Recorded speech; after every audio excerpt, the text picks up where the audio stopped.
Howdy, folks. Happy Halloween, prelated. Kind of an odd time. Ian and I just wrapped up our little podcast with the Unapologetic Geek. Hang on, I think I might be there. I don't want double feedback if I'm talking to two microphones at the same time. Yeah, ENC and I just finished up our podcast with the Unapologetic Geek. Our topic was robots. We should have the show out by the end of this week. Hopefully, he'll be our guest on a live chat, not this coming Monday, the Monday after that. Let's see, I know this is kind of an odd time, so I'm gonna chat by myself until someone joins me. Dave Claroni in the house. He even says, I can hear you, Thresh. Yeah, that wasn't the issue this time. I got a microphone on this headset too. And while it usually defaults to one or the other, I'm always afraid that I'm going to get feedback. But thank you so much. Cindy D in the house says hello. Hello to you, Cindy D. Lance Chafin, Sir Lancelot says, hey, Thresh. Or hiya specifically, and hiya to you too, Lance. By the way, very exciting. Mr. Led, hey Thrasher, Mr. Led in the house. Mr. Led, great to see you. Great to see you. You just got here in time. I did kind of an after party show today, by the way. The Unapologetic Geek is here. Yes, Tug and I were doing Ian's podcast, and I literally just got off, said goodnight to my wife, and then came back to join you guys.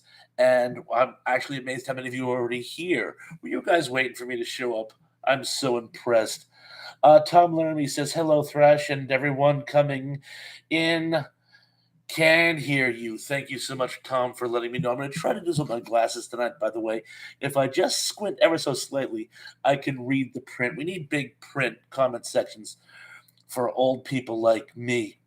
But in any event, so glad you could make it. The topic is pretty much just going to be on Halloweeny stuff for right now as we're in the Halloween season. I'm taking submissions for any of you may know from my last post.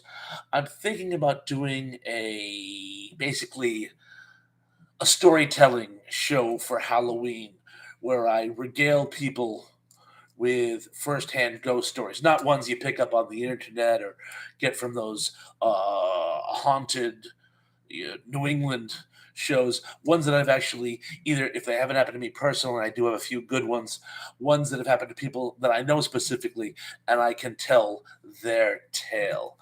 A couple more people in the chat, by the way.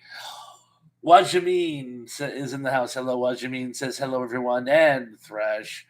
After party, did I miss the party? No, we started, I'd say, like 3 minutes ago. So you haven't missed anything right now. We're just saying hello, having fellowship, and that sort of rut. Getting the ball rolling. Zooplex says good evening. Zoop, always great to see you. Thanks for joining us. Oh, and very, very exciting thing I wanted to tell you folks. Do you remember the last live chat I did? You remember I had a problem keeping up with you guys for a while? You want to know why that was? Remember how I said I was going to break the 1,000 mark and finally did break the 1,000 mark with the comments section on one of my live chats? 1,471 comments from you folks. I think you guys deserve yourself a little round of applause for yourself, at the risk of being redundant for yourself. 1,471 comments. I am so impressed. Like I say, you guys make this channel work. You really do. Mr. Lid says, hey, Thrash, good time of the year for a creepy classic DOA by Blood Rock. That's a creepy. Usually I do up-tempo songs for my creepy classics, but you know what? In your honor, I will do Blood Rock, DOA. Tug says, it's only a party now that you're here, Waj. Too true. Zuplex says, thank you, T-Pons. You're very, very welcome.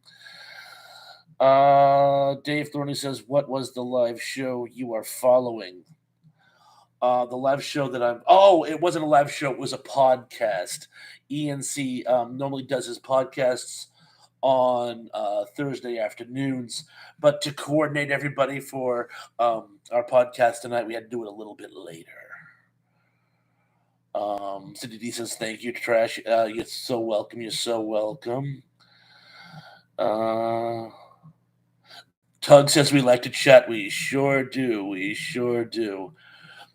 So again, if any of you, but by the way, how many of you people have my contact info? You can always get it through ENC. But if any of you have firsthand ghost stories that you'd like to share, I got a couple from Ken Wilkinson, and a couple other people have told me that they have stories they want to. Pat has a good one, Pat McCormick, and a few other people say they have ones they want to give to me. Let me know, and I will make my contact information available to you all. Lens Chafin says, Thrash, we were in the same shirt. Ah, yes, the golden rage of TV.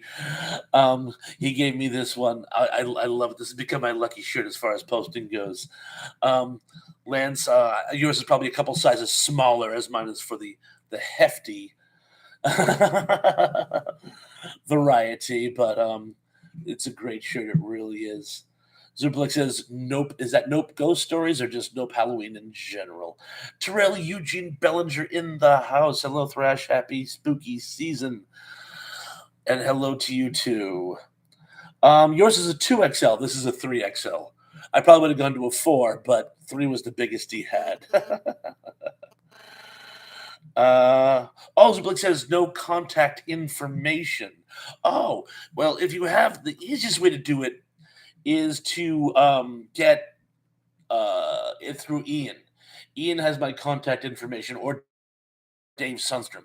Dave Sundstrom also has my contact information, as does Pat McCormick. That's how Barry got in touch with me. Barry from BKTV not too long ago. That's the easiest way to do it. If you don't have access to any of them to pass this information on to you, let me know and we will figure out a plan. But yeah, Superplex, you're more than welcome to have my contact info. The Unapologetic Geek says, no idea what your contact info is. Again, you can get it from Ian. If not, I'm going to start writing people down, and I'll find a way of getting mine to you. I'm just going to put, first of all, Tug, Zoop. Because I want to try to put my information out there discreetly. Although I do have an email address solely for my YouTube channel now. But again, you don't want bots and trolls getting it. Troll bots. We never talked about troll bots today, did we, Tug? But we will. Mr. Led says 2x for me. 6.1225. Are those bearings and coordinates? Sounds like a latitude. Latitude 0. Zuplex says, did Pat give you his ghost story, T-Pons? Not yet. I told him I was dying to hear it, and then we lost touch. I think he's been busy. I will get it before Halloween. We got a couple of weeks. John Doe in the house says, hello, room. And the room says hello to you, too. Lance Chaffin says, hit that like button, folks. Many thumbs up, and thanks. Lance, you are my cheerleader. Emily Miller in the house says, hey, y'all, and hey to you, too, Miss Miller. Always wonderful seeing you in the house. Thank you for joining us tonight. Let's see what else we get going on here. Tug says, LOL, those bots we are family with. Dysfunctional family, but yes. Mr. Lid says, that's my doctor telling me to lose weight. When my doctor told me to lose weight, I said, hey. I have a job. Keeping me alive is your problem. Lose weight, stop drinking, quit smoking. I'll just find myself another doctor. Hopefully. Les Javen says, Mr. Led, I'm 6'1". Oh, he's giving height and weight. 6'1" and 225. I'm 5'6" and change and well over 3. That's all I want to say. I'm well over 3. Emily Miller says, Just started watching Picard, and I must say I'm impressed. I keep meaning to start watching that, and I just haven't. I got so much else going on. I spend half my day actually just checking out my YouTube channel as late, by the way. My flock is everywhere, is in the house. Hey, got people over, but hi everyone. Hi, Pawns. Hi, Dan, if you're here. We haven't seen Dan yet. I'm sure we will. Don't want to keep you in company, but please stick around as much as you can, my flock. We're just talking about Halloweeny stuff right now, and I'm trying to collect firsthand accounts of ghost stories. People have firsthand ghost stories. Dan said he had a couple too. He was going to give me two, by the way. Oh, for those of you who have Danny Staten's contact information, he has mine as well. And again, if you don't have any of these people, don't worry. I'll find a way of giving it to you. I have a couple of sleeves up my tricks. A lot of people having a fellowship. Cindy D says, I'm 4'10. Adorable. John Doe says, don't know if you remember, but there was a serious fire at my place. Been living in a hotel for 3 weeks, but this weekend I'm going back to my place. So happy for you. I remember years ago I had a fire in the apartment complex I was living in. Wasn't nearly as bad as you, John. It sounded like yours was very severe. I do remember you telling us about that. We've been pulling for it, and I'm so glad that you're finally being able to move back to your place. And I hope you get some serious cake from your insurance peoples. Oh, another thing, by the way, little secret: if you get that acrid smell of like burning wood in your place, lingering, put little plates or little bowls of ammonia in the corners, and it will make the smell go away. I used that in my place many years ago. It's a cute little trick. Tug says, glad to hear you're able to go back, John. Zublik says, hoping for the best, John. Emily Miller says, what damage still needs fixing, John? That's a good question. What else? Because there's always a little thing here and there that, yeah, you always find out at the last minute. Lance Jeffin says, I'm sorry, John Doe. Hope everything is okay. Yes, we all are. Tom Laramie says, oh, hey, Tom, how's it going? Tom Laramie says, I'm 6'6". How's the weather up there? Tug says, if the insurance company only pays you in cake, you should probably think about switching. Okay, cheddar. How's that? Is that better? Mr. Lynn says, glad you're okay, John. Fire some scary shit. It certainly is. Life and set ending in the house. Thresh, I am wondering why you don't use the StreamYard, the free version. The paid version is $20 a month, which I think is expensive. You know what? It's so funny you mentioned that. I just reopened, not reopened, I just opened a new email address solely for all my YouTube contacts and whatnot, so I could streamline everything. One of the reasons I was having trouble with StreamYard is I was already logged in as a guest, and you can't have your own account when you're a guest. At least I haven't found a way. So I'm going to try again under the new email account, and perhaps it will let me, because I would love to use StreamYard. That's the main reason I haven't been able to have Tug on the show, or even ENC, or any other number of people who'd love to join me on my show, is I haven't figured out how to do guests on YouTube. Supposedly there's a way, I just can't figure out how. And StreamYard I could, but I wasn't able to log on to StreamYard. So it's been an ebb and flow process.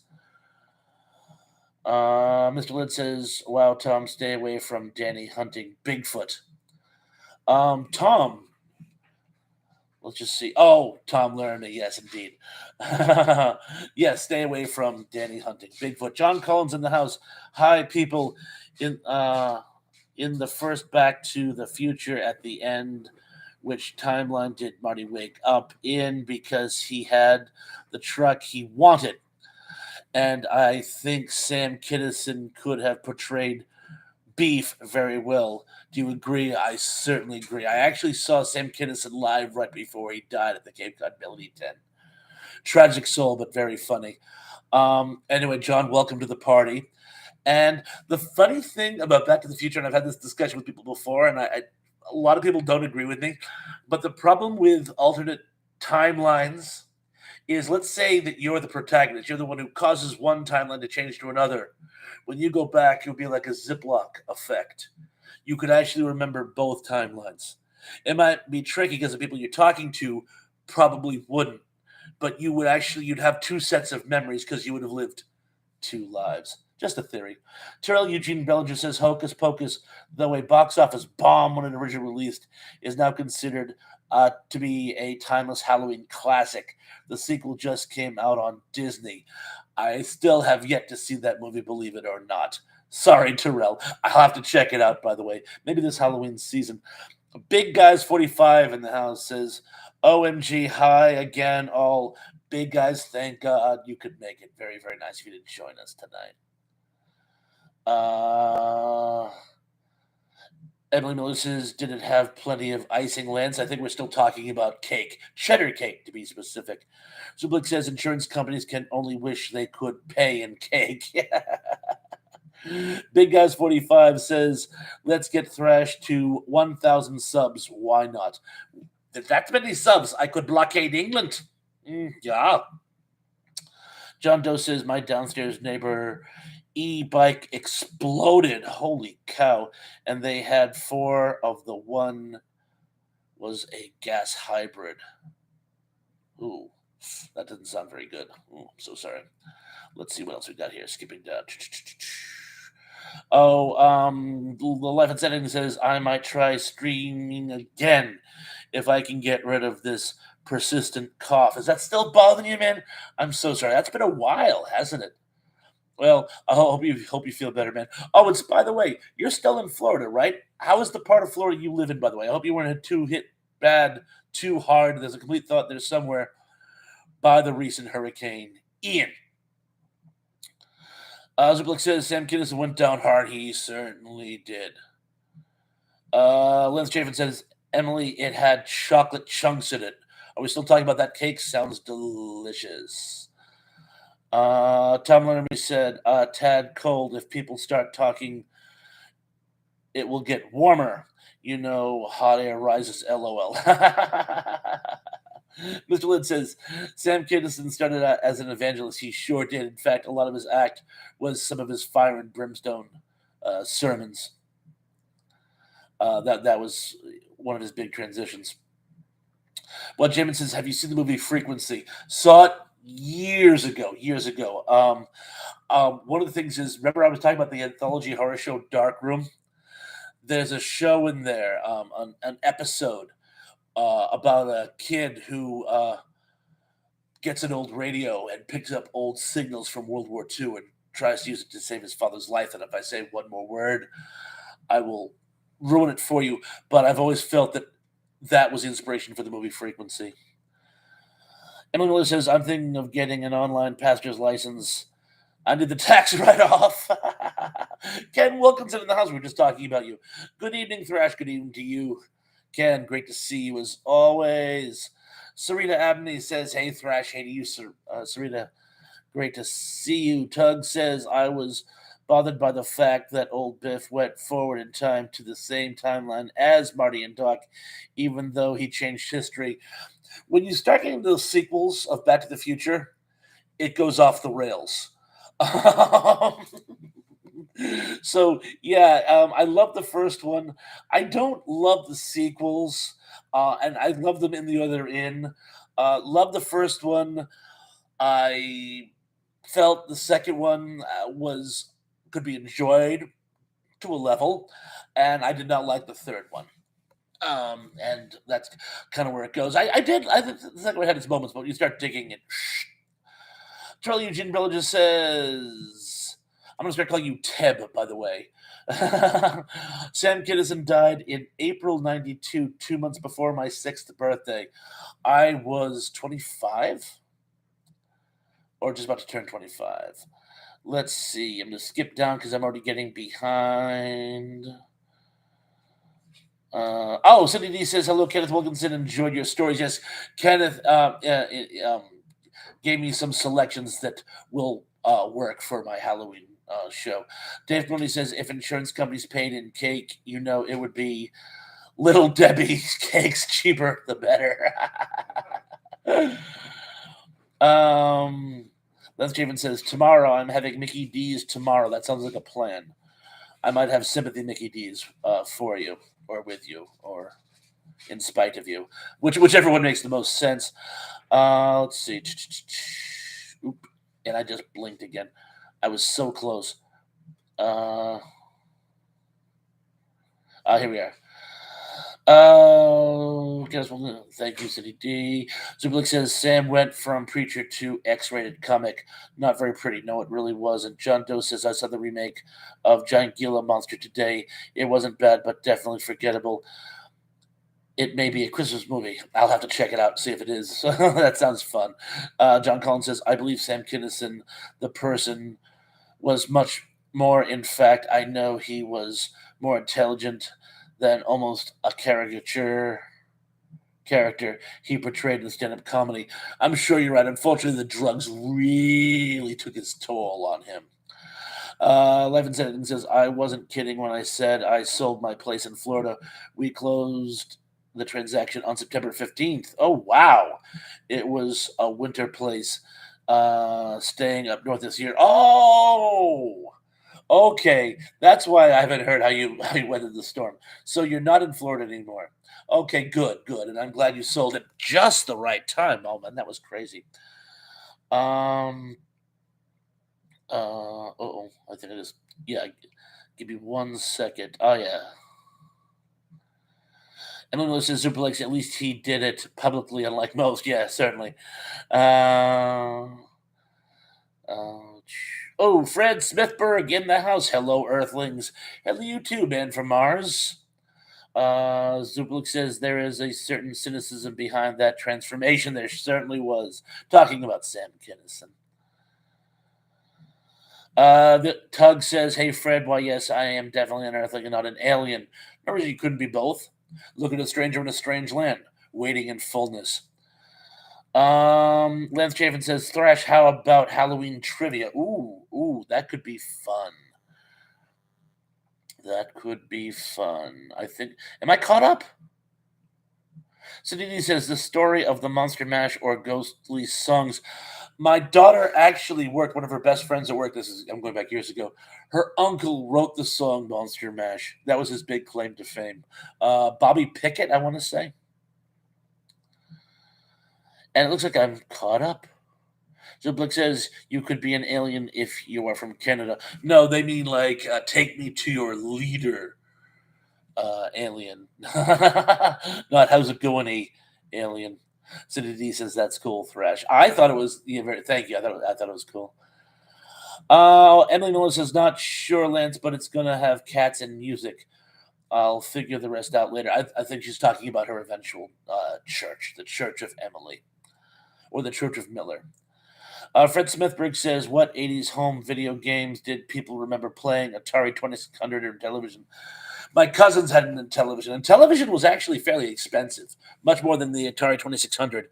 So it was like one of those things where only the rich people had the televisions, or richer. I didn't have a 2600. My best friend did. But I loved the 2600.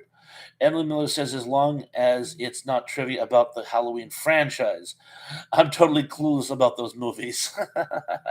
It won't be about the Halloween franchise. John, they do want me to do a 5 things you didn't know about the Friday the 13th franchise, and I will have that for you sometime this month. John Collins says, Bob, when you saw Sam, was he doing his normal screaming routines, or was it something different? Because as you know or may not know, he began as a Pentecostal preacher. We certainly did. He did do some screaming. Big thing he did. This actually was really funny.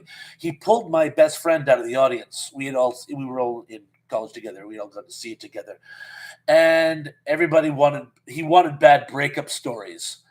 And my friend hollered out his breakup story and said, wait, that kid has something there. And of course he embroidered, but he made his ex-girlfriend look like a snot rag. She really did break his heart. But long story short, he did this thing where I'm going to call her right now. And he called right on the stage. He called the phone. It went on speaker. And is this blah, blah, blah? Yes. Did you date blah blah blah? Yes. And he just started screaming all these like nasty stuff to her, and the crowd goes wild. Now we found out later it was a shtick. It was actually he had his girlfriend was in his entourage and one of her friends. It was this girl's friend who kind of sounded like her. Of course, the audience didn't know either way, and he didn't actually call this girl and like torment her directly during one of his concerts, but it got a huge laugh. That was his big shtick of that show. Les Jeffin says, Thrash, how's it going? It's actually going pretty darn well. I have a break from grab a taxi duty this weekend because no school on tomorrow or Monday, at least here in Massachusetts. Tom Leary says, I think you can get a trick or treat bucket with your Happy Meal lands. Someone says, Collectivision. I remember someone I know had a Collectivision. Those were the, I'm sorry, ColecoVision. I'm sorry, ColecoVision. Those are really cool. They kind of hit the wall. Cabbage Patch Dolls saved the company because the game system failed. There was some upgrade that others were using that they didn't. I used to know the story years ago when I was in marketing class, but I do remember ColecoVision.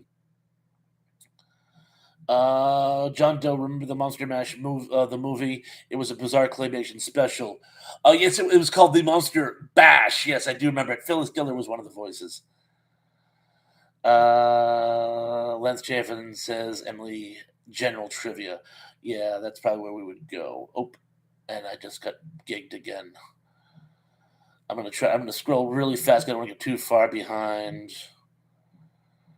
Fred Smithberg says, anybody remember Dragon Stomper for Atari 2600?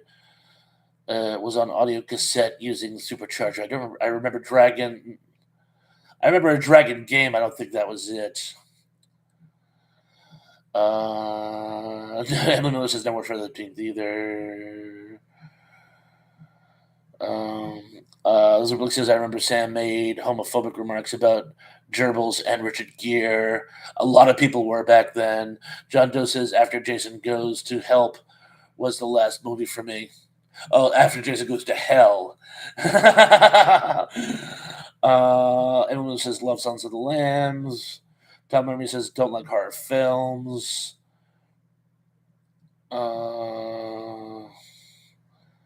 Lance James says Atari 2600. Turtle Eugene Billinger says Thrash, what is the one shocking Boston true crime story that you remember the most? It would have to be, and I don't want to bring the room down, it would have to be the I don't even want to talk about it. Charlie Stewart, the man who murdered his wife and then tried to blame it on some black guy. And they tore the city apart. The police, in their overzealousness, anyone with a foot, he said it was like a 5'10", so that anyone who was 6'10" to 4'10", they were questioning. It really just destroyed race relations in Boston for decades. It was a really sad story, but basically, there was this young couple, a kid I know actually worked for the guy at one time in his life.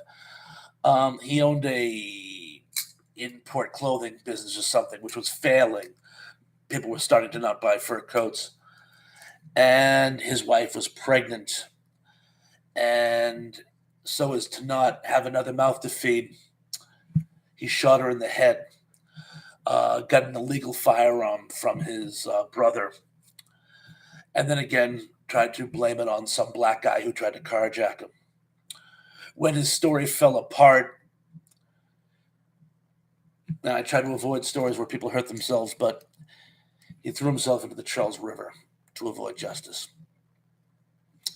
I'm sorry if this brought the room down, but that's the Boston crime story that always stays with me, I'm afraid. Now let's see how you guys are doing. Okay. I'm going to skip down. Tom Marie says, I remember the Monster Mash song. Yeah, it's a great song. Gary Carpenter says, Thrasher, I'm here. Gary, so good to see you in the house. Thanks for joining us, man. Zerblick says, the Boston Strangler, Terrell. That's another very, very impressive story. Still haven't quite worked out if he was actually the one who did it, but, well, that's another story. Let's see.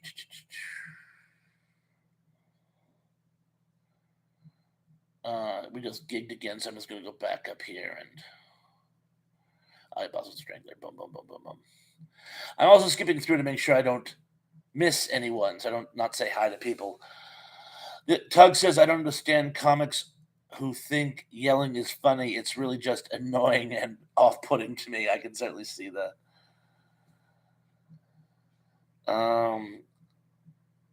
John Doe says, I remember Dragon's Lair. Yes, that was the first interactive video game. It was like a cartoon and you played through it. Gary Carpenter says, Sir Lancelot, what's up? Tug says, Pitfall. It was Pitfall for me for my free time as a kid. I remember Pitfall, Harry? Yes, I remember that. Let's just see. John Doe says, hello to all who's just joining. Yes, and to everyone who's already here. Fred Smithberg says, I just discovered today that someone opened an arcade about 8 minutes away from me. LOL. I will visit it tomorrow. Very small place. Love the idea.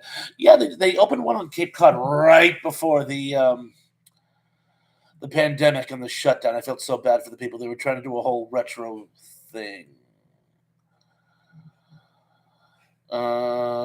Skipping down. Darrell Johnson in the house says UB. That stands for Uncle Bob, by the way. Darrell, DJ, or Deej, as I call him. Glad you could make it. Darrell Eugene Billington says, I remember the Susan Smith case. She was a South Carolina her two sons by drowning them inside a car in a lake and then tried to put the blame on a black person. Yeah, she took a page from the Charlie Stewart case. Yeah, very, very sad stories. I know it's Halloween and everything, but Lance Javen says 11 likes and 16 here in here. Come on around. Oh, it just jumped. Come on, folks. Yes, please. We can get up to at least 30. Let's just skipping down. Emily Miller says, Terrell, that was a huge story around here. Yeah, it was a huge story up here, too. Cindy D says, Boston is famous for its racism, even to the players on the professional basketball team. All the teams. It came out about the Red Sox, actually. Well, it was no big secret, but it came about the Red Sox not too long ago. Yes, unfortunately, Boston. And I'm not knocking Boston. I'm not. It's a great city. It does have its demons, but one of them is for a city as progressive as Boston is, it lacks in some cases in race relations, and that's possibly the most democratic, diplomatic way I can say that. But no, Cindy, you are very right, and it's very sad. It's something that we Bay Staters, look at. But you are right. John Collins says, my wife and I went to Olive Garden today. The bill was $70, including tip. And I am not a wealthy person at all. In fact, the complete opposite. I don't know how anyone can afford anything these days. No, I don't either, actually. I was actually thinking $70 with the tip was actually... you probably didn't have a bottle of wine. That was actually probably a reasonable check. I mean, you could have very easily spent well over 100. John Doe says here in New York City there is an arcade room in Chinatown. Don't know if it's still open. There are still a few around the country. The problem is they don't have the old vintage games. Skipping down.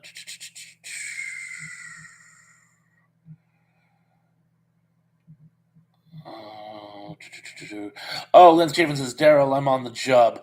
Yeah, for those of you who tune in while you're at work, I want to say thank you very much. I've done that myself, actually, particularly when I had the overnight job.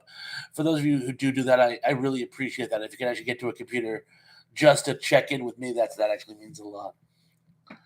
Cindy D says, good way to say that, Thrash, with tact. Thank you. Well, I don't want to...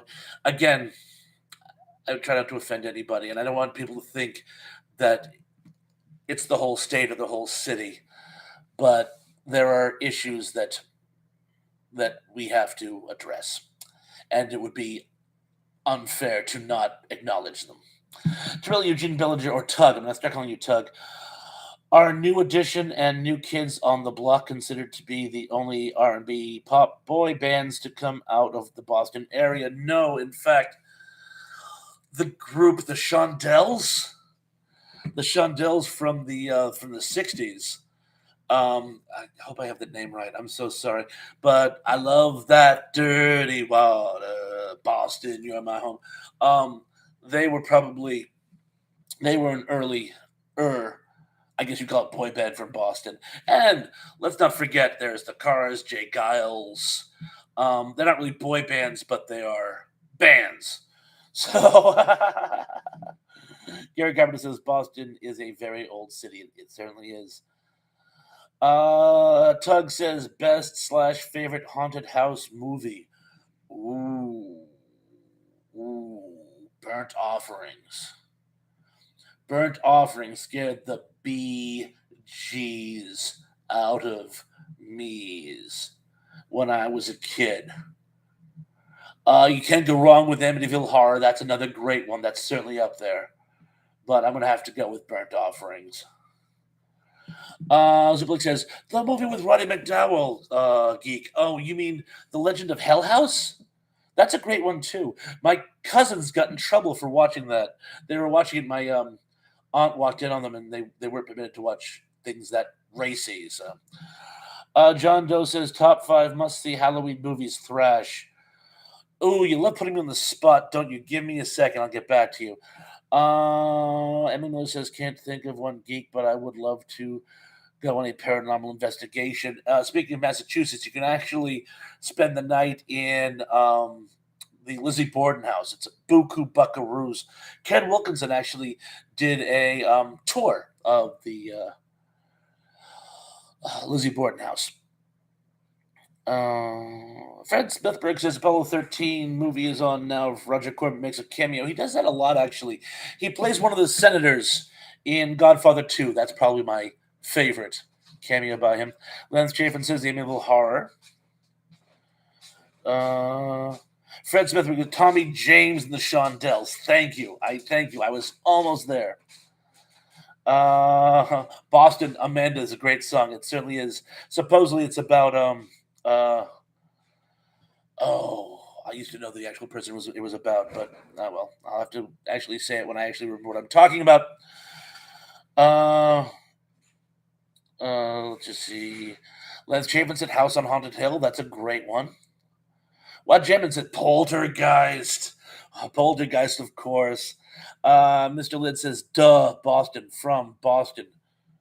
Well, that wasn't very nice.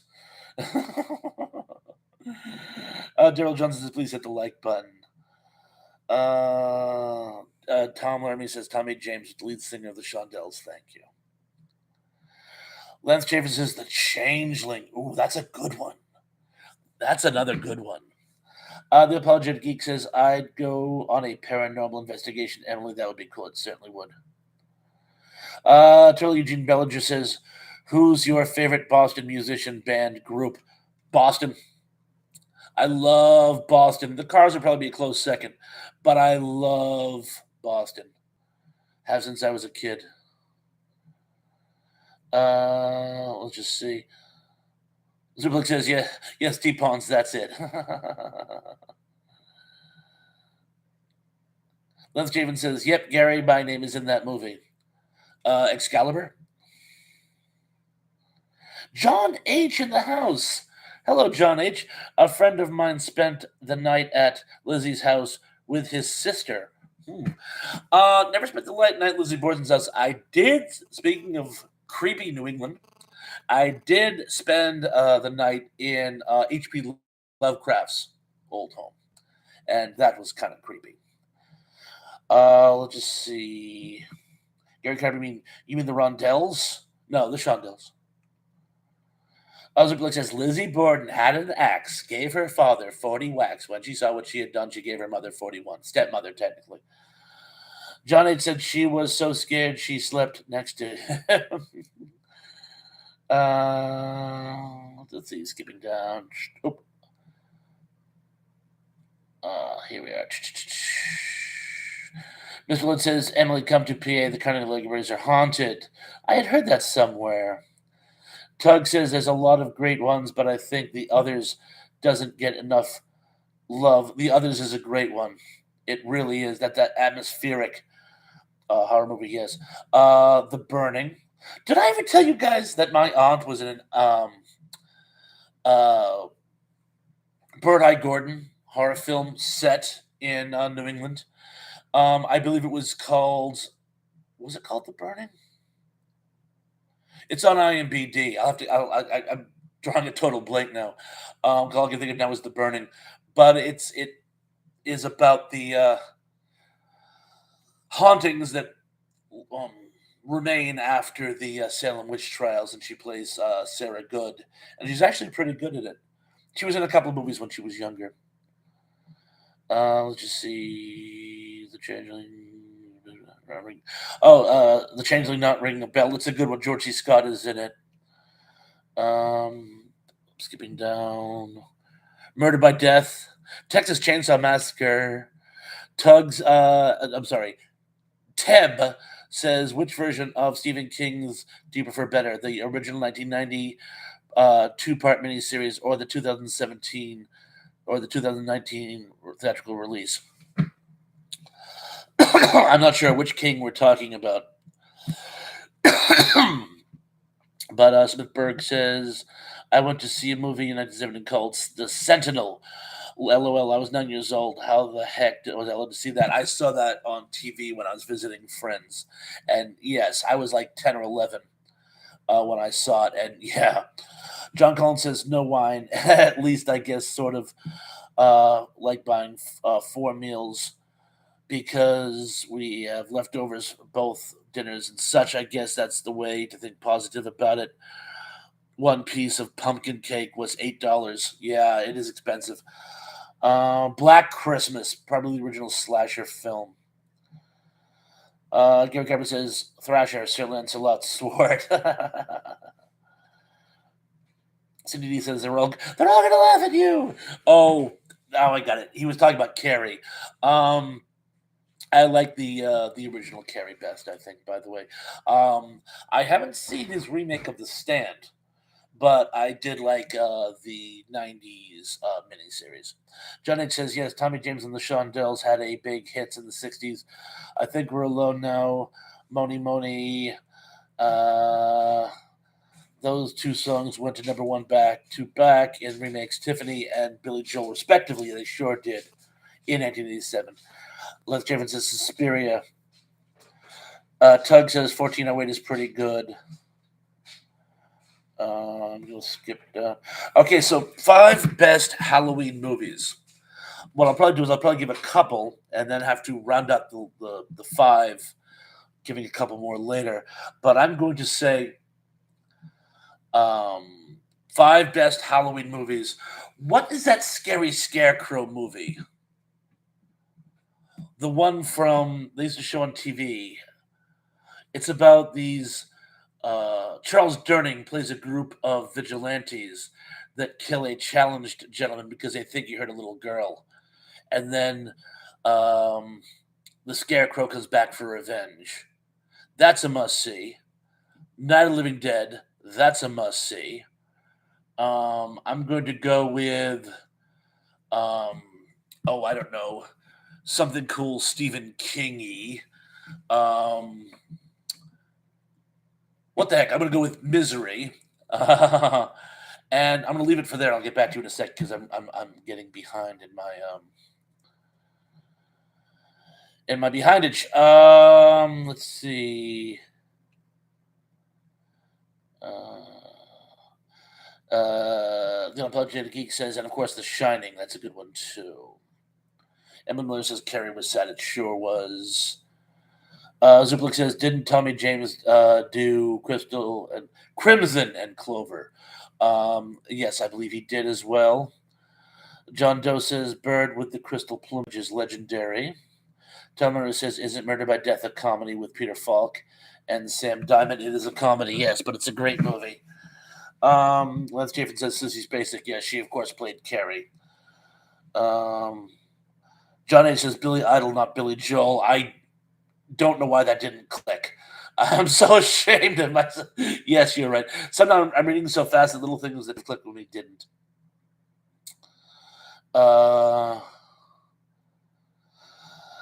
Gary Carpenter says Lynn Sissy was better in The Coal Miner's Daughter. Oh, and by the way, R.I.P. Loretta Lynn. By the way, we lost a national treasure with her. Daryl Johnson says The Exorcist. That's a good one. Fred Smithberg says, "Oh, the night of the Scarecrow." That could be it. Wizard of Oz on Halloween. Fred Smithberg says, "Night of the Scarecrow." Thank you. I knew you folks would get that. I saw that when I was like 13. And that one scared the Bee Gees out of me again. I lost a lot of Bee Gees when I was younger. Lance Craven says, "Dark Night of the Scarecrow." That's an even better title. John H says, "For a spooky classic show, Thriller, hosted by Boris Karloff, was good. That was on MeTV a few years back. I loved that show when I was a kid. I have a few Gold Key comics based on it when I was, well, I still have them, but I got them when I was a kid." Big Guys 45 says, "I'm just busy today. Sorry, LOL, sorry." No, the fact that you're here means a lot. Thank you for being here. If you can be more interactive, that's great, but just your presence is enough. Fred Smithberg says, "Dark Knight of the Scarecrow 81 TV movie with Charles Durning." Yes, thank you. Daryl Johnson says, "Thing from Another World."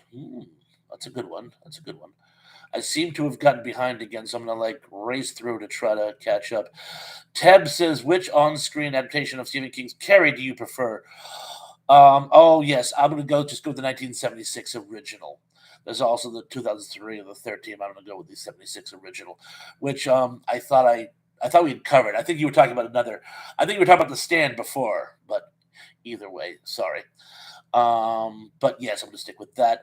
Big Guys 45 says, "Yep, he did the Crimson Song." Let's just see, skipping down. John Collins says, "Bob, have you ever seen? Oh, Bob, have you seen yet our chat with Ian from a couple days ago? It came out today for his supporters. I look like either Chewbacca or Jabba the Hutt because of the angle of my camera. Nobody's fault." John, however you're posed, your pearls of wisdom will be worth the viewing. I'm not one of his preferred viewers, so I have to wait for it comes out for everyone. But I'll watch it as soon as it's available to me. Tug says, "I have to get going. Good night, Thrash. Good night, all. This is such a wholesome group." Tug, great to have you. It was great working with you tonight earlier too. Thank you for joining us. Looking forward to seeing you really, really soon. Zublik says, "Nobody mentions the original Frankenstein. It's a classic."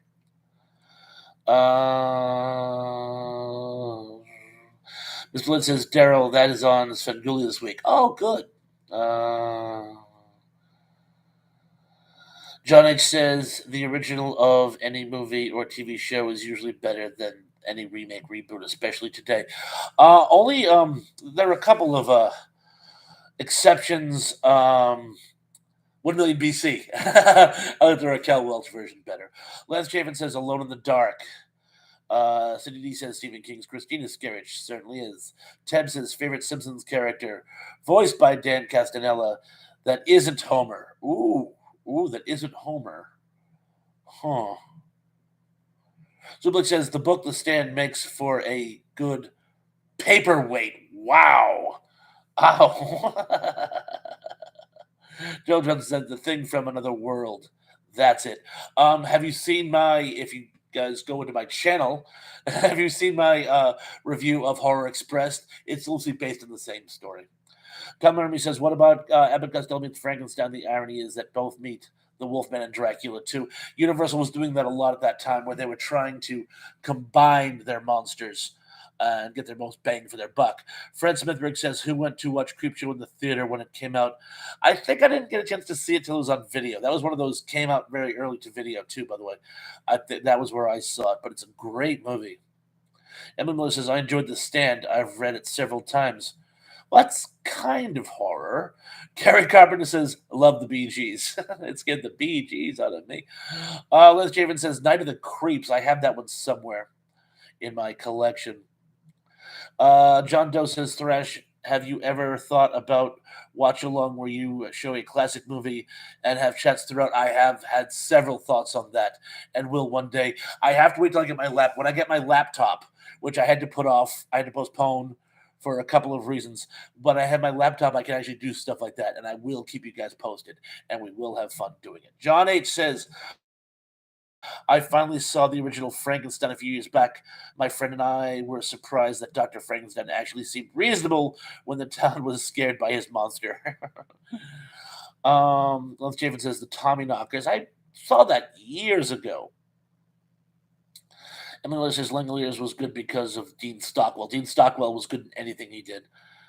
Even if the thing wasn't good, he was good in it.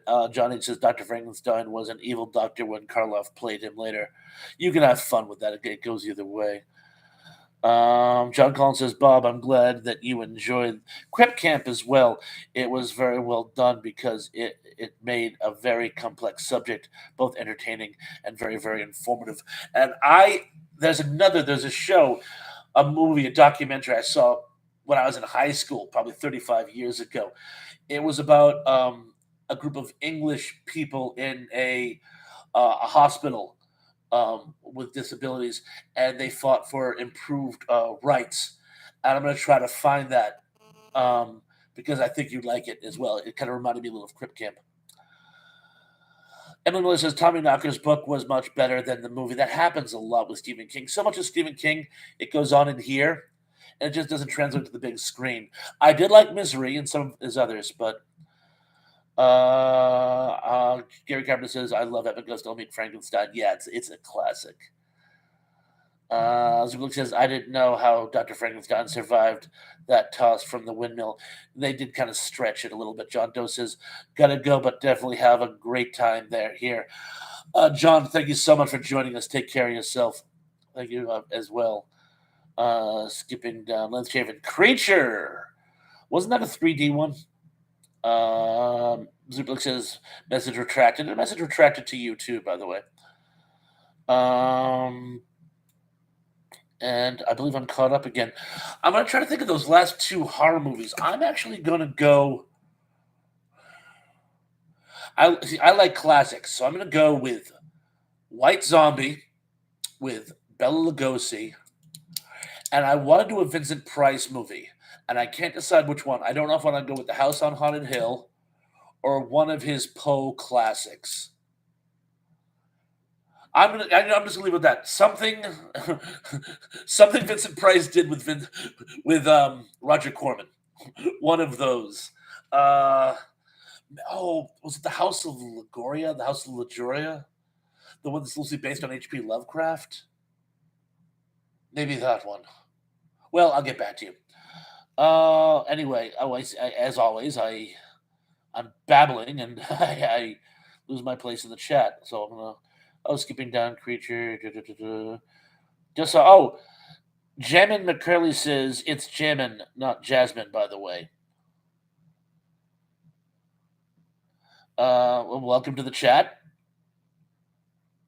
My full name is Benjamin. Well, Benjamin, welcome to the chat. We're talking about Halloweeny stuff, old classic, preferably campy horror movies, TV shows, that type of thing. Fred Smithberg says, I've never watched White Zombie. It's actually on YouTube in its entirety. Fun little horror movie from like 1931.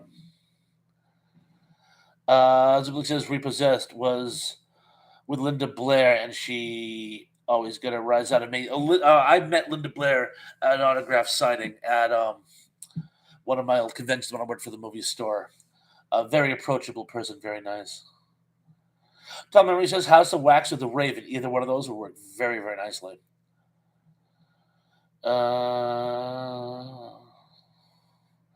John Collins says, Bob, did you enjoy the basket case films?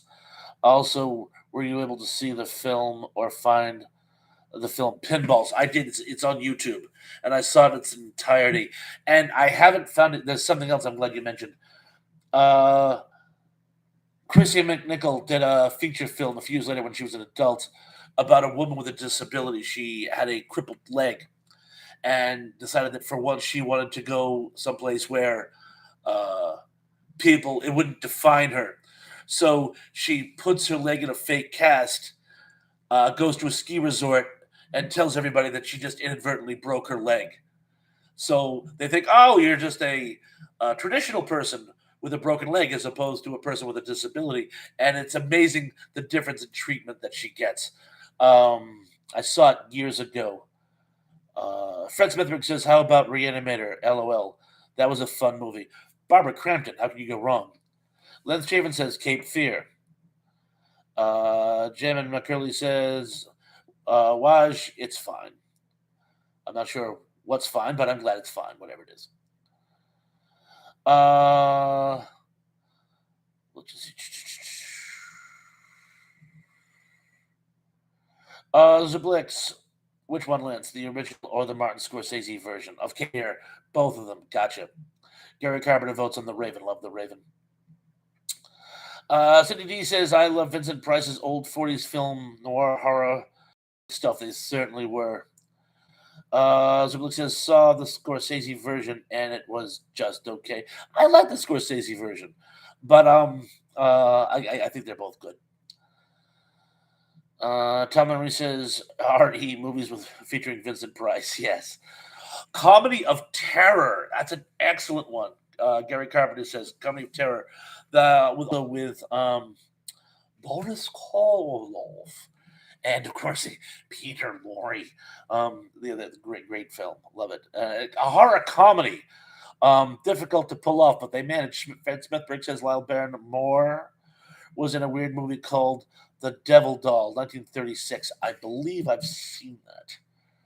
I can't place it in my life, but I've seen it. Gary Carpenter says Willard, the 1970 version with the guy who went on to play the greatest American hero. Yeah, him. The prequel to Ben. Yeah, that's a great one.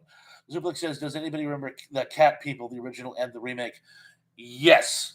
The remake had Natasha Kinski and who's that creepy guy who just died recently, who did everything in the 70s. He played Ronald Heydrich twice. But yeah, I saw the original years ago too. Fred Smithberg says, anyone ever see Freaks, the 1932 movie? Yes.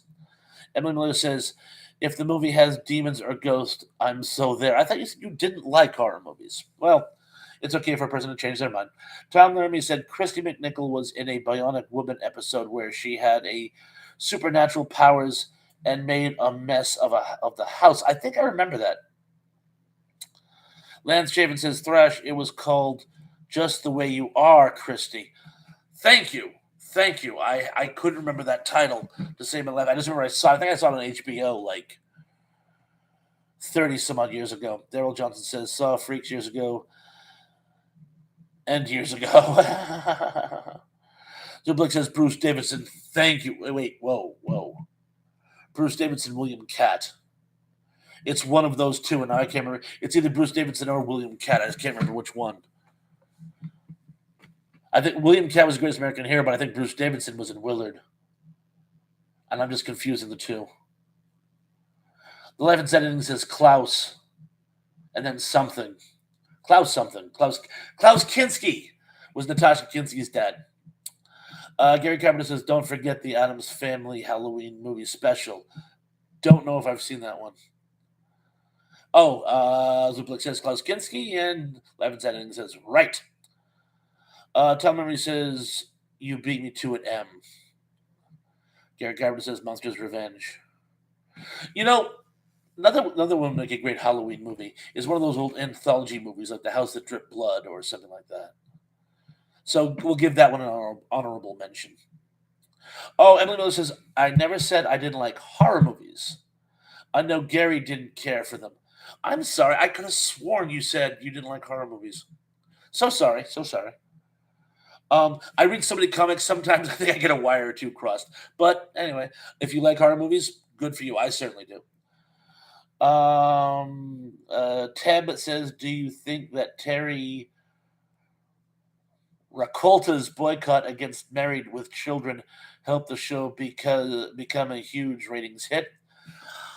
I'm not familiar with that episode, so I would have to say that may have had some impact, but not to my knowledge. Gary Carpenter says Theater of Blood. Loved Theater of Blood. Daryl Johnson, Curse of the Demon. That's another good one. John Collins says, Bob, I know you enjoy horror films. Do you still get scared at filmed with filled with anticipation, even if you've seen the movies in question 10 to 15 times? Did you get to keep movies when the store closed? No, we we had to ship them all back because we were a chain, so the inventory got rotated to other places. I certainly bought enough of my own. I have in the hundreds, and there are some movies that yes, I still get very keyed up for when I've seen them, even though I've seen them many many times, like Casablanca and Night of the Living Dead. Fred Smithberg says Klaus Kinski was in a cheesy TV movie in 1987, Time Stalkers with William Devane. Why is that ringing a bell? Gary Carpenter says Fall the House of Usher. Lance Chafin says Waxwork. Oh, and then goes on to say Fright Night. Fright Night, I saw that in a midnight movie on Halloween when I was still in high school with some friends. I love Fright Night. I have a copy of the soundtrack somewhere. Great soundtrack. It's available on YouTube, too, for those who care. Led Javens is going to say Chud. I love Chud too. That was kind of a horror comedy. That was by Trauma, wasn't it? Tom Laramie says I was one that didn't like horror films but enjoyed talking with everybody. Thank you, Tom. Oh, Les Chafin says The Stuff. I'm still intending to do my retrospect on The Stuff. I just want to wait till I have my laptop because I think that would work a little bit better. Oh, and Night of the Comet. Have you seen my recent post where I do the comparison of Night of the Comet, the character of Sam, to Buffy the Vampire Slayer? Lance, you got to check out some of my older posts. I think you'd like a lot of them. Let's see. Fred Smithberg says, I loved Fright Night. Great movie. Life and Setting says, Phantasm scared me. It's a scary movie. John Collins says, Bob, did you enjoy Firestarter? I don't remember it too well. I think I enjoyed it when I watched it, but I think I saw it with some friends and we were only kind of half watching it. So I'll say I'll give it a modest thumbs up. Emily Miller says, Tom, there are some fun comedy horror movies out there too. There certainly are. John H says, I've seen on YouTube clips of a horror show from Boston's only WLVI TV, Channel 56, The Kid's Choice. Gary Lapine probably hosted it. Was it Creature Double Feature? Creature Double Feature was on WLVI for years.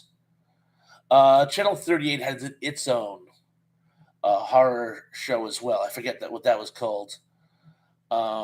First, it was hosted by Charles Laquadera, a very famous Boston DJ, and then later by Lenny Clark, who went on to have some success on the national level.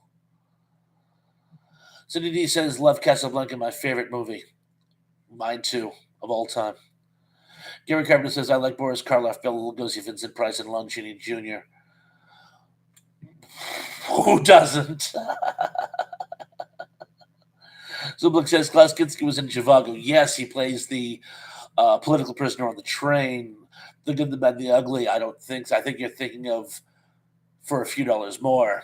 I'd be willing to bet you he was not in The Good, the Bad, the Ugly, but he was in it For a Few Dollars More. Nosferatu, the remake, and Agi, whatever you say there, The Wrath of God. I haven't seen that one. But yes, I believe you mean For a Few Dollars More. Life and Editing says The Poseidon Adventure, the greatest disaster movie. What a cast. It really was, although I thought the ending was kind of hokey, you know. John H. And they made a sequel. If there was one movie that didn't require a sequel, it was The Poseidon Adventure. If you're going to do a big disaster film, don't do a sequel. It ruins the whole disaster. John H. says, I didn't live in Boston, but I got to see 38 and 56 when I visited my grandparents in the North Shore area. Oh, yeah, yeah. They would have played there. Fred Smithberg says, what was the horror movie with Lon Chaney who was in a circus and cuts his arms off for the woman he loves in the circus? That sounds like Santa Sangre. I don't know the one with Lon Chaney Jr. It sounds disarming. Edwin Miller says, I love Elm Street. At least his mom. At least his mom makes sense. I'm guessing you meant mom. Unless you meant Maud.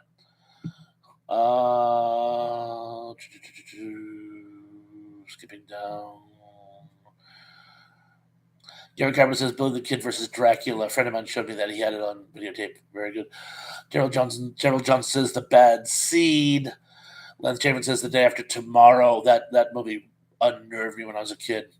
Fred Smithberg says The Unknown is the movie with Lon Chaney who plays the Alonzo the Armless. Thank you. I like Santa Sangre, though. Has anyone seen Santa Sangre? Crazy movie. Holy Blood. Holy Blood. So Blake says Airport was the original disaster film. Actually, what was it called? There's one from 1931. And it's like a one-word title, like Tidal Wave or something. And it's considered the first disaster film. But it's really more post-apocalyptic because it destroys society. So, you know what, Super Lex, I'm just going to go with you. Airport was the original disaster movie. Lance David says who's on first. John Collins says, Bob, what do you think of the new movie coming out December 1st called Violent Night, wherein Santa Claus is literally an action hero killing bad guys and saving Christmas for all? I'll have to see the trailer. This is literally the first I've heard of it. What Jamin says, how about the movie The Cube? I'm sure I saw that. I don't. Again, I think that was one of the movies where I saw it with some friends. We were drinking, kind of chit chatting over it, so I don't recall too much about it. If I remember correctly, it was one of the movies where you couldn't do that.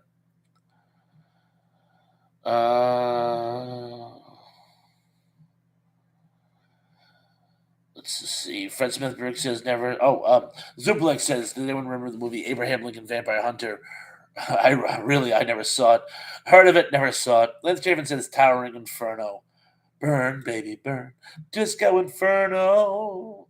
And Lance Chapin says Earthquake. That was another good one. Great movies with like all-star cast and stuff like that. Great special effects. Irwin Allen, who of course did Lost in Space and a lot of those. Daryl Johnson says the outer space vampire movie with the naked girl.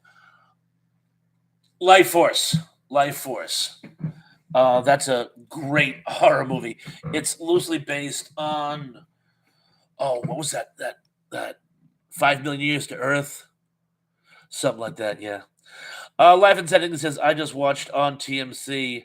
The next voice you hear, James Whitmore and Nancy Davis, hear God on the radio. Ever see that one? I've read about it. I've never actually seen it. John Collins says, Bob, do you still have all your DVD cases? Most of them. Daryl Jones says, that's it. Thanks, Uncle Bob. You're quite welcome. It's what I do. Zublik says, the Poseidon Adventure 2 had Shirley Jones in it. And one of, is it Angela Veronica Cartwright? And, of course, Telly Savalas as the bad guy. But again, how do you do a sequel to the Poseidon Adventure? Come on. And I'm trying to remember who was the hero in that. Well, I'm sure someone was the hero in that. Fred Smithwick says, who remembers the space vampire from first season Buck Rogers in the 25th Century? LOL. Oh, I do. Aaron Gray got possessed by it. Gary Carpenter says, Hillbillies in the Haunted House. That's ringing a bell. It really is. I just can't place it. The 11th ending says Sally Field was in that. The Poseidon Adventure 2? Zublik says Life Force had Matilda May naked throughout the motion picture, worth the price of admission. Yes, when I first saw the movie, she was a sexy older woman. Now I'm a dirty old man. Funny how things change.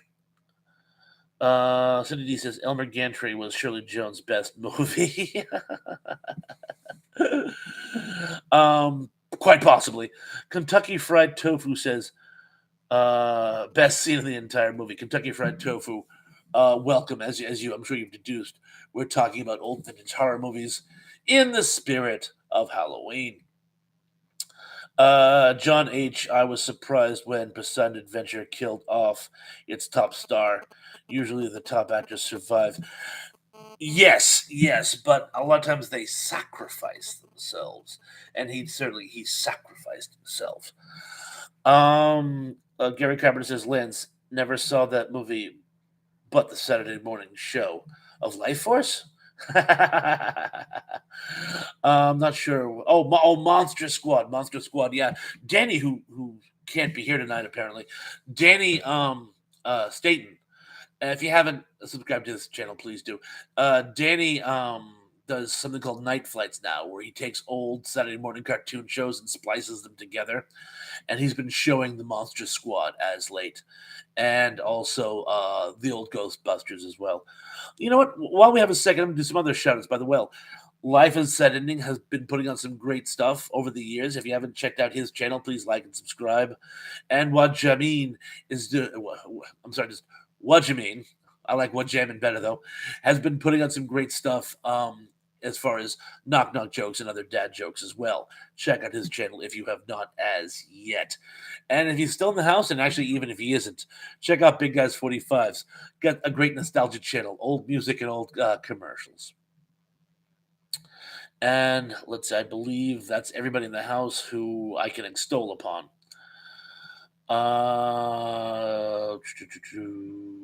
Join the queue, T-Pons.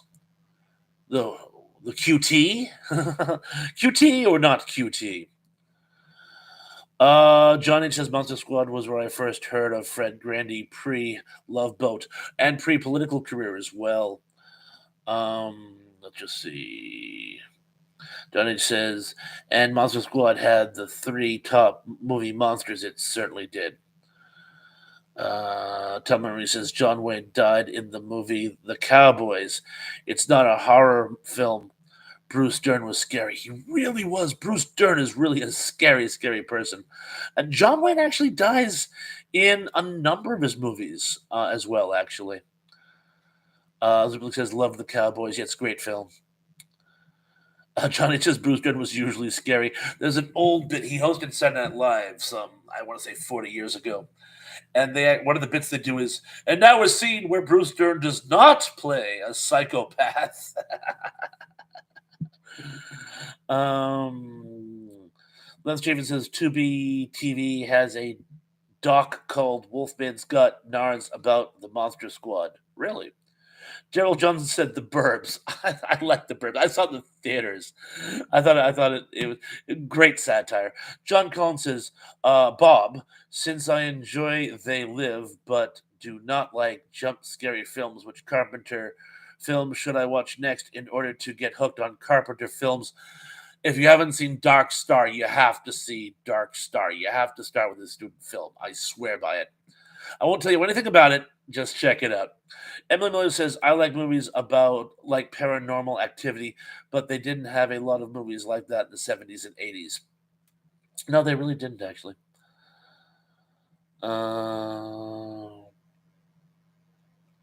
John Wayne died in his last film, The Shootist. Yes, and you know, the weird thing about that movie is he made sure, like, pretty much every friend of his in Hollywood has at least a walk-on in that movie. That's why there's so many other actors in it. Excuse me.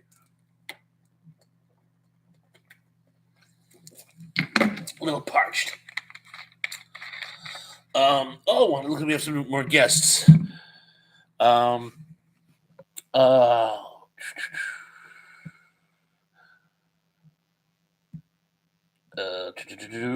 he is. Number one dude says, I'm late, Thrash. It's okay. You're more than welcome. It was kind of an after party tonight. Had some stuff going on with Ian and the Unapologetic Geek. Gary Carpenter says Hillbillies had Basil Rathbone. This is starting to sound familiar. I'm sure I've seen it. The Life Inside Ending says, when I was a kid, the beginning title of The Outer Limits used to freak me out. I tried to post it once, but got flagged for copyright. You're kidding. You're kidding. I got in trouble. I was probably 6 or 7. I can't remember which. Um, not in trouble, but I remember when we have control of your television. I go, huh, I'm gonna test you on that. And I went over and I just started turning the dials on like the contrast and stuff. And my mom's like, Robbie, don't do that. She's like trying to like get the sharp picture again. And I go, but he said that we and I know what the man said. He's being silly. But anyway, she got the vertical control back finally. Um Gary Carpenter, DJ, The Mist. I loved the novella, The Mist. I really enjoyed the film, The Mist, but the book is better. Um, I feel it is. If people are interested, I'll extrapolate on that. But I don't want to ruin the novella if anybody hasn't read it and intends to. John H says, I loved the sketch from the Bruce Dern SNL. Yeah, that was a great episode. It's going to be 40 years ago now, too, by the way. This is right about when Letterman's nighttime show premiered and SNL had Mary Gross saying since Letterman had failed in daytime, he'd really be bad at night. Mary Gross had some of the best lines. I loved her. I loved her. Les Javen says, QT here in Kansas City too. QT? QT or not to QT? What is Zublex, thank you. What is QT? You know, when I worked at in retail, QT was what managers got paid overtime. It's because you can't get when you were a salary, you didn't get overtime, but if you worked over your allotted hours, you would get Q time, which is basically half pay to compensate you for working extra hours. John Collins says, Bob, are you a con complet completist about any particular actor or director, meaning that you purchase every film in which the actor directed? No, I have directors and actors I spotlight, but I don't have complete collections because sometimes actors and directors do films that uh, I don't like. I won't have a film I don't like just to have a complete collection. And that's your question. Oh, a completionist. Now I'm with you. Fred Smithberg says QT is location, ham radio jargon. Thank you. You know, I only get into ham radio. My brother-in-law does ham radio, and I always wanted to do that. It seems really fascinating. When I was in college, I was failing out of business calculus class, and so I used to go and have the professor explain the class after to me, just shooting for some brownie points, you know, like to show that I was like trying so that maybe he'd pass me. And then I found out that he liked ham radios. So I started talking about ham radios, which he loved talking about. Would just chat with me for an extended period of time. I think I learned more about ham radios than business calculus that semester. And yes, he passed me. D for diploma. Daryl Johnson says, Assault on Precinct 13, 1976.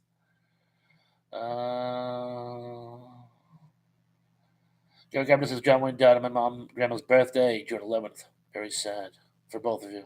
Them, both of them. Kentucky Fried Tofu says one needs to know Q codes before becoming a hamster and getting licensed by the FCC. Yes, Morse code. Yeah, I actually learned that from my professor back in college. You have to take a test before you can get certified. But thank you for the for letting me know. Sydney D near Wichita Lids. Is the Wichita lineman still on the la line? Skipping down because I just got behind again. Duplex says hamster for life. The FCC licensed hamsters. Kentucky Fried Tofu says everyone should get their radio license. It's an excellent free long range communication. Yeah, you can talk around the planet, can't you, with that? It's really, really impressive. Gary Carpenter says the Twilight Zone movie was terrible. It had its moments. It wasn't as good as the show, but it has its moments. Fred Smithberg says Thrash Pondo Ponds to me directly. Get a RTL SDR. It's a scanner that allows you to listen to local ham frequencies and much more. That sounds like fun. Cindy D says Missouri. My sister lives near there, Lance. Life and Setting says, speaking of ham radio, my dad died in 93. His call is NG curly line Y. Oh, NG9Y, I meant. Gotcha. Cindy D says, my dad was a trucker with a handle. Roger that. That Emily. Roger that, Emily. I see. Let's just see. Zublik says, I remember the CB craze of the 70s. It was when Radio Shack became big thing, and the Japanese electronic companies arrived on the scene. I remember that. My older cousin had a CB radio, and I was green with envy.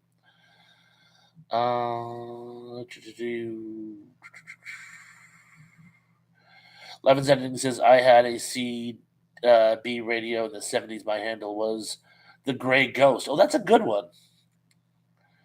Emily Miller says, Cindy, my dad was number one wash boy. I was little cat woman. Oh, that is so cute. Fred Smithberg says, I miss Radio Shack, as do we all. Levin's Editing says, Breaker 19. Kentucky Fried Tofu says, it's legal to listen as long as you don't transmit unless it's an emergency. I recommend getting a radio instead of a scanner.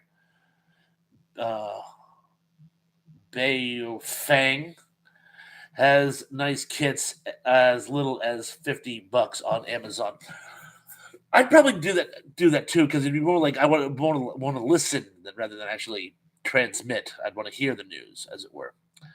Fred Smithberg says, what restaurants do people remember that don't exist anymore? Oh, there's a whole channel on that, by the way. Let's see. Was it the Ponderosa? Do you guys remember? Did they have one of those in your area? They had there was a restaurant it was in my mall of all places, and it had these great steaks. And what you would do is it was almost like a school cafeteria the way it was set up. You would get a tray and you'd go through, and all the sides were a la carte. You'd get the little dishes you want, and then they'd give you your steak or your Angus cheeseburger or whatever beef thing you wanted. They specialized in beef. And then you'd go to one of your tables. You know, as if somebody like pick out a table for you. You go to your table, and on the back wall, they used to show old silent movies. And I used to think it was the cool thing. I used to beg my grandmother to take me there after church, and she usually did because I was spoiled rotten. And I would have a cheeseburger, and they would have a little steak dinner. It was like an early bird dinner thing, and I loved the fact it was a la carte. I could pick out the sides I wanted, but I haven't seen one of those in years. Big thing that kind of came and went was Fuddruckers. You guys remember Fuddruckers? My dad took me to Fuddruckers in Raleigh, North Carolina. At the time, he said it was the fastest growing restaurant franchise in the country, and they were expected to be all over the country in 30 years. They opened one in Boston. It lasted about a year. It closed, and then I haven't seen a Fuddruckers in years. Let's see. BJ's Bear was part of the CB craze. Thank you, Zuplex. Cindy D says, my dad was Tree, but he was short. That was the nickname. Emily Miller. Kentucky Fried Tofu says, entry-level VHF, UHF radios are just as cheap as a scanner. I've seen those on eBay, too. Remember Lum's Restaurant? Fred, I don't. Let's Chafin Convoy. The kids loved Convoy when I was a kid. Gary Carpenter says, Zuplex, remember Sheriff Lobo? Yes, certainly do. Emily says, good old Red Savine. Ziplik says there was a country western song about Convo. There sure was. Johnny says Ponderosa and Bonanza were almost the same restaurant, depending on the area. Yeah, I've noticed that sometimes they had regional names. In my area, it was called the Ponderosa. Johnny says I liked it a lot. Glad somebody else knows what I'm talking about. Daryl John says Breaker Breaker, Chuck Norris movie. I remember that movie. I saw it, well, when I was a huge Chuck Norris fan, so probably about 40 years ago. Uh-oh.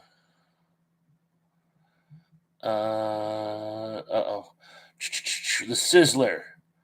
Yes, let's Chafin the Sizzler. 11 Settings says Cheese was a very popular Mexican restaurant. Gary Carpenter says The Terror. I love that movie, The Terror. I have like a couple of versions of it. John H says I've read that Dan Blocker Haas was involved in ownership of the B&P. That rings a bell. John H says Fud's record died here after COVID. Bummer, but at least there was some still around. Zublik says, yes, Gary, The Misadventures of Sheriff Lobo and BJ's and the Bear spinoff. Gary Carpenter says, Horror Express. Gary, go onto my content. I do a whole thing on Horror Express. Please check it out. You'll love it, I promise you. What you mean says, I liked Ponderosa. The last one here went out of business a few years back. Wow, because the one here on Cape Cod went out of business 30 years ago, and they never brought in another one. Ken Wilkins says, good night, guys. Ken, it was great having you with us. Thank you so much for joining us. Take care, man. Thank you. Zuplik says, Howard Johnson's. Yes, they closed the last Howard Johnson on the Cape years ago. I remember they had the best ice cream. You guys used to actually be able to buy their ice cream in the stores. Kentucky Fried Tofu says Fuddrucker's still around here in Florida at a few places. Oh, Kentucky Fried Tofu, are you from Florida? Were you hit at all by Ian? I hope you're okay. A lot of my friends of channel are from Florida and have had various degrees of cataclysm. So I hope you're doing well. Emily Miller says, my mother-in-law's ladies' church group wouldn't eat at Fuddruckers because of the name. Yeah, say it 5 times fast. You get your face slapped. Fred Smithberg says, Kentucky Fried Tofu with SDR. I have downloaded images from space station, images from Russian satellites, NOAA satellites. I can track medical pager messages, things radios can't do. Are those legal, by the way? Lance Chafin says Family Buffet. They had one here, but it closed. Yeah, there was some unpleasantness.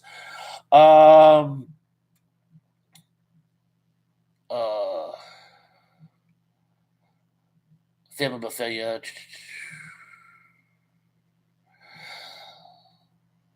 Tom Memory says, yes, Super RE Convoy song and Thrasher. Yes, there was restaurants named Ponderosa. Thank you. Gary Carpenter says, Al Lewis had grandpas. never went to that one. I guess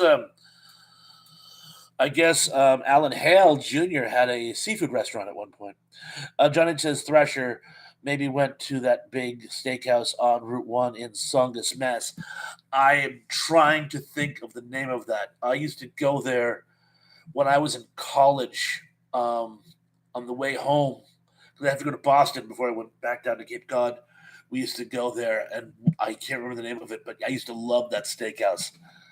Les Javen said Golden Corral. They're good. My granddaughter loved those when we were in Florida.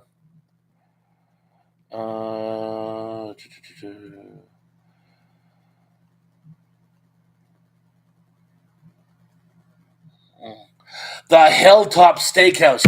Yes, that's it. The Hilltop Steakhouse. Thank you. You know what was good was that there was another place. Oh, it was in the South Shore Plaza. Oh, I used to love that place. I'll get back to you. I'll get back. There was another place, another steak place. Kentucky Fried Tofu says, I'm in Fort Lauderdale. Storm was mild here, but I've been doing runs out there with supplies. Very, very altruistic of you. Gary Carpenter says, fuck, Rutgers is out of business. Crazy. Fred Smith says, yes, totally legal. Okay, good. Zubik says, Howard Hughes loved Howard Johnson's ice cream. Is that the banana nut, I'm guessing?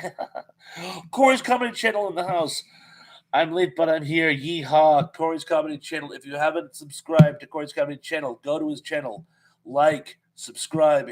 He does some of the best humor available today. Even better than mine. And a much better delivery, too. And much better on the eyes. So check out Corey's Comedy Channel, and you will get a laugh and a half. Kentucky Fried Tofu. They are legal as long as used lawfully. Oh, no, I was making jokes about, like, getting, like... stuff from satellites. I thought some of that information was privileged. I was basically just being a scamp. I wasn't accusing anybody of naughtiness. But I'm glad it's okay. Life and Editing says, anybody remember when they syndicated the TV show Bonanza? They showed it in the TV guide as Ponderosa instead of Bonanza for some reason. That was explained to me. There's a story behind that, and I can't remember what it was. There's a story behind that, but John H says Hilltop Steakhouse. I just remembered myself. Thank you. Yes, that's a great steakhouse. John Collins says I had an ironic school, Bob. Here it goes. Of course, I received a special ed diploma. I was able to audit a college U.S. history class, which started at 1800s, but he stopped after just lecturing the 60s. Crazy. Went out of business in 2013. That's the Fuddruckers. White Castle. That's a good one. Corey's Comedy Channel says, hello to all my fun friends. Hello to you, too. Emily says, if y'all go through North Carolina, swing by Hickory's, eat at Nagano's. They're sending their profits to Florida for hurricane relief. Oh, that's so nice. Kentucky Fried Tofu says Fuddruckers in Miami and Pembroke Pines, Florida, are both still open. Their websites has a search to find other locations. Gary Carpenter says Horror Express. Maybe he saw it. I'm guessing Kentucky Fried Tofu, will those be franchises? Because sometimes when a corporation goes out of business, some local franchises stick around. That happened in my area with a couple of restaurants. Lance Chapman says Kobe Steakhouse. Daryl Jones says, Gary, I think I watched part of The Terror for whatever reason. I never kept up with it. No worries. I'll just see.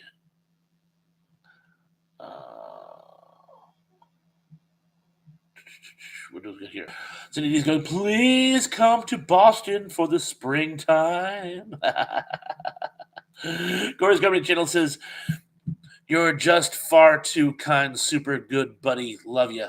Feeling is more than mutual, Gary. Cindy D's, Les Given says, Cindy, I would, but it's the fall. They go somewhere for the fall. Oh, well. That's in the Berkshires right about now, to be honest with you. BK on the air. Hey, Thrash Pondo. BK, so good of you to join us. We're literally just about to wrap things up, but it's very nice of you to be here while you can. And if broken record part, to all my friends, if you haven't checked out BK on the air, subscribe to his channel. He does some amazing podcasts, all nostalgia stuff. All goodies. He even does things where the commercial breaks are comprised of commercials, vintage commercials. It's like old 7-Up ads and whatnot, commercials that you remember from when you were a kid. Great stuff. And he covers some wonderful topics on his podcast. So please check him out.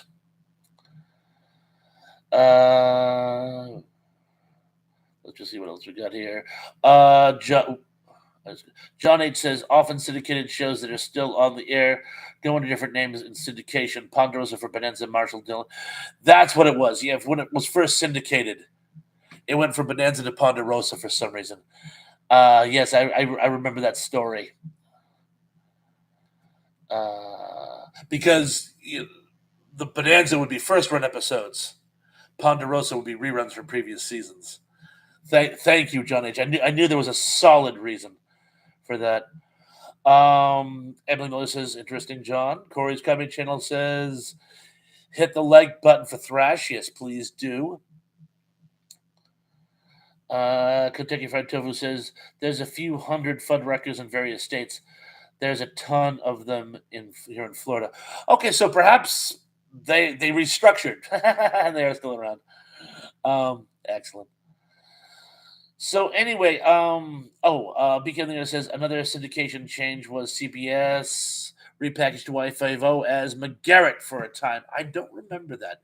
It was my grandfather's favorite show, but Tom Memory says not to beat a dead horse, but I think Dan Blanco started the Pandora's restaurants. Someone else mentioned that too.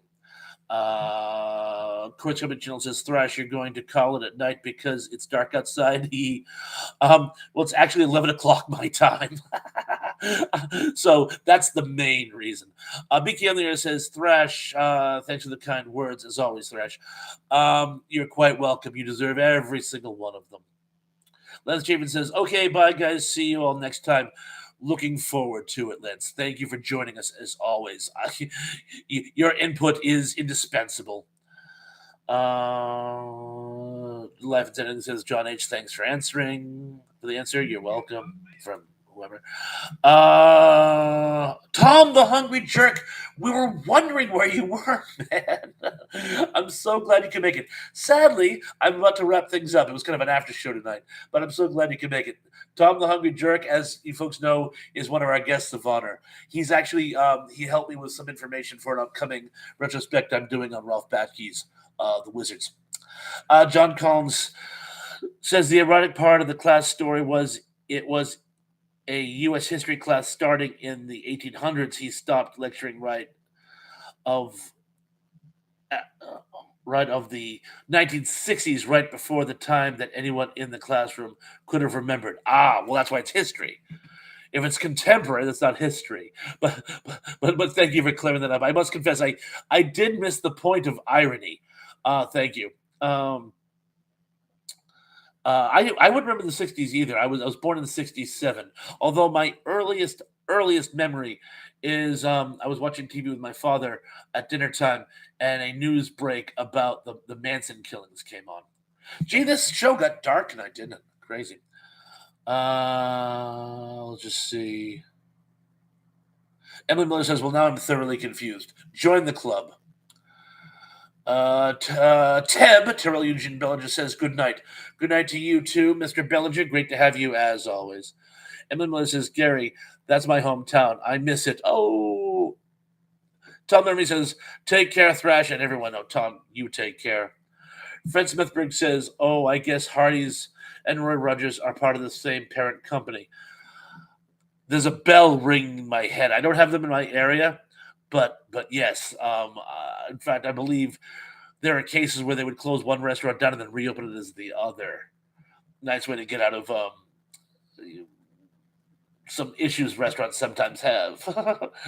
Gary Carpenter says, the terror. Yes, I love the terror. Kentucky Fried Tofu says, looks like Roy's is just in MD, Maryland, and Pennsylvania, and a few others in states in the region. Emily Miller says, Fred, no, I'm not as confused. Well, it's nice to know we're digging our way out. John Collins says, see you Monday, Bob. You certainly will. You certainly will. John is joining us for our Monday Night Live chat, and we are all looking forward to it. Tom Lucky says, I missed it. Well, no, you're here for part of it. You're here for part of it. You can watch the rest and rewatch. Cindy D says, Hardy's is Carl's Jr. Okay. I didn't know that was an issue, but yeah, I will grant you that. I thought it was Arby's. Oh, I'm sorry. I was thinking of Arby's. You guys remember Arby's at all? I was thinking of Arby's. But now that I see it written down, I'm like, yes. Kentucky Fried Tofu says, I think Hardy's bought them out and changed most of them to Hardy's. Yeah, I was thinking Arby's, and there was another one that was partnered with Arby's back in the day. Does anybody remember the Dog and Suds? I went to one once when I was in South Bend, Indiana, and I fell in love with it. But anyway, I love the Dog and Sons. Emily Miller says, "Yep, Gary, born and raised, lived there until 8 years ago." Um, we missed what city that was. At least I did. But I'm glad you liked that city. Tom Duncan says that sucks for me. Well, again, you can only see the rewatch, but I'm very, very glad you were able to make it. I was starting to get worried. I'm glad you're. Tell me you're okay at least. I was starting to get worried. Let me guess, you had to work tonight. Trust me, so been there. Kentucky Fried Tofu says in the movie Idiocracy, Carl's Jr. winds up taking over all fast food. Oh yes, Idiocracy. Yeah, yeah. With this, yeah, I saw something about that. I saw a review, a retrospect on Idiocracy. Corey's Company Channel says, Thrash, always remember, don't forget about the little people when you make it big. Great live streams as always. I'm hoping one of you make it big and take me with you. But certainly, if I make it big, you're all coming along. John H. says, Arby's is still big in Texas. All my exes live there. Tom Younger Drake says, Don got it, man. Oh, Tom, yes, I know. I'm very, very sorry. I'm going to try to give you a call over the weekend, by the way. Are you free this weekend? Well, you know what? I'll just keep trying to call you. I left you a message the other day. Tell me you got it.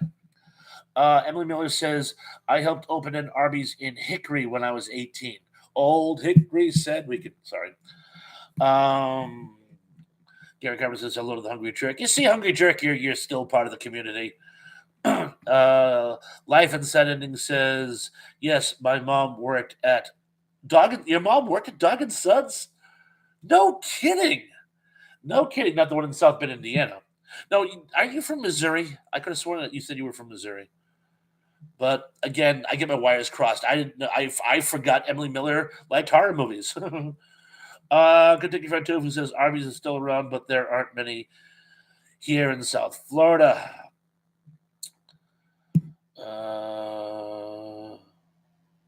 Tom Longadruke says, I got it. So you got my message. Good. You'll get more of them. Gary Carpenter says, Thrasher, I was born in 67. March 11 is my birthday. 67 as well. Represent. Emma Miller says, plenty of Arby's in NC. That's North Carolina for you people outside of NC. Life and Said and says, Indiana. It is Indiana. Okay, you know what? There's a building in my head. We've actually talked about this. Anywhere near South Bend? That's the only part of Indiana I've been to. Emily says, Gary, you're only a year older than I am. I'm a year older than you are too. John Collins says, I want people to think of questions for Monday. This is really going to be an interactive discussion. So come ready and prepared with questions. Thank you in advance. Just for people who don't remember, we're going to talk about, in the scope of Gen X movies, TV, even music, the role of the depiction of people with disabilities and what memories you have of that topic. John, if I was off on that in any case, please elaborate. What you mean says, I live near South Bend. Well, small world. Small world. It's the only part of Indiana I've been to. I had a friend who lived there and I went to visit him once. Emily says, John, I always have questions. Isn't she wonderful? Tom Nugget Jerk says, gonna meet Corey Feldman in a couple of weeks. That is so cool. That is so cool. Cindy D says, we have dog and shake here, Thrash. That sounds yummy. Emily says, January of 68 here. Happy birthday in advance. Live and Sending says, Southern Indiana, Madison on the Ohio River. Gary Carpenter says, Hungry Jerk. I'm a big fan of his. Wajmin says, that's cool, hungry. Tom Hungry Jerk says, Corey in Fright Night. Great stuff. Corey Feldman was in Fright Night? I think you're thinking of Lost Boys. Fright Night was William Ragsdale, I believe. Correct me if I'm wrong. Everyone else does. Gary Carver says, Thrasher, Hickory, North Carolina. Old Hickory said you could take it by surprise. Emily Liz says we have Steak and Shake in North Carolina. What you mean says correct, Thrash. Thank you. Tom Hungry says yes. I'm sorry. No, don't be sorry. Don't be sorry. How many mistakes do I make that you guys got to correct? You know, trust me. I'm throwing out information here and there. By the way, wires just sometimes get crossed. John H. says William Ragsdale starred in the Fox sitcom Herman Said yes. John Collins says, no, exactly correct. You were exactly correct, Bob. And our pre-conversation on the topic will be coming out soon for the greater public from Ian. Yes, you can watch the podcast to give yourself some. I'm sorry. Says, please don't hurt me. When have I ever?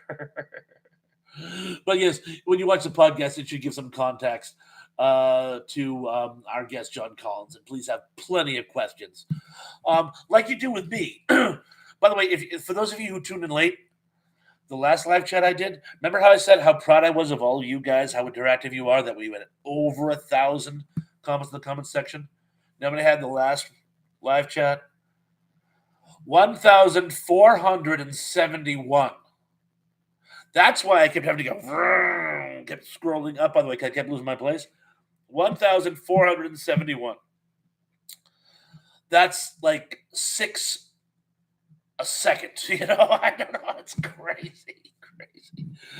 You guys make this channel work, and I'm really, really proud of all of you, by the way.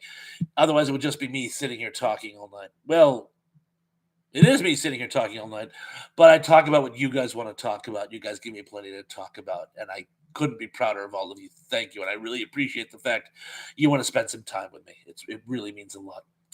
And again, if I get the occasional fact wrong, thank you so much for your understanding. You get so many facts going like by you, rapid fire. Every now and then a wire gets crossed. Kentucky Fried Tofu says Chick-fil-A is great. One of the few fast food places I still go to. A lot of people talk about Steak and Shake. Public says 1,400. Yes, 1,400. Believe it or not.